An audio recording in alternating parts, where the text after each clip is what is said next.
बहुत पुराने ज़माने की बात है, जब बनी इसराइल अपने अंबिया की हिदायत के बाद भी बार बार दुनिया की चमक और नफ्स की ख्वाहिशों में फिसल जाया करते थे। तौहीद का पैगाम उनके पास था, तौरात का इल्म भी था, लेकिन जब दिल कमज़ोर होता है तो इंसान हक को भी अपने फ़ायदे के हिसाब से बदल लेता है। इसी दौर में जब बनी इसराइल के कुछ कबीले फिलिस्तीन और उसके आसपास से निकलकर शाम और सीरिया के इलाकों में फैल गए तो उनकी जिंदगी का रंग धीरे धीरे बदलने लगा।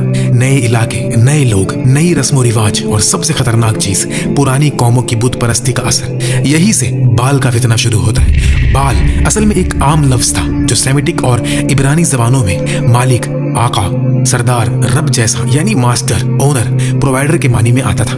अरब में भी ये लफ्ज कभी शौहर के लिए यूज होता रहा, लेकिन जब कोई कौम अल्लाह को छोड़कर किसी और से रिज्क, बारिश, ताकत और बरकत की उम्मीद बांधने लगती है तो एक लफ्ज जो सिर्फ मालिक के मानी रखता था वही लफ्ज धीरे धीरे खुदा बन जाता है। बाल भी इसी तरह एक नाम से ज्यादा एक सोच बन गया। लोगों को लगने लगा कि हमारी जिंदगी का निजाम अल्लाह के हाथ में नहीं किसी और ताकत के हाथ में है, और बस यहीं से शिर्क की जड़ मजबूत होती चली गई। फिर उस सोच को एक शक्ल दी गई, एक बुत, एक आइडल की शक्ल दी गई। सीरिया के इलाके में बालबैक के आसपास जब बनी इसराइल का एक कबीला आकर बसा तो उन पर एक सख्त दिल जालिम हुक्मरान मुसल्लत हो गया। उस हुक्मरान को सिर्फ अपनी बादशाहत प्यारी थी, और बादशाहत तब ही चलती है जब लोग डर में रहें और जब लोगों के सर झुके रहें। लेकिन सर सिर्फ तलवार से झुकता रहे तो एक दिन बगावत बन जाता है। सर अगर अकीदे से झुक जाए तो बगावत का रास्ता बंद हो जाता है। हुक्मरान ने इसी बात को समझा और उसने अपनी हुकूमत को मजबूत करने के लिए एक ऐसा मजहबी निजाम खड़ा किया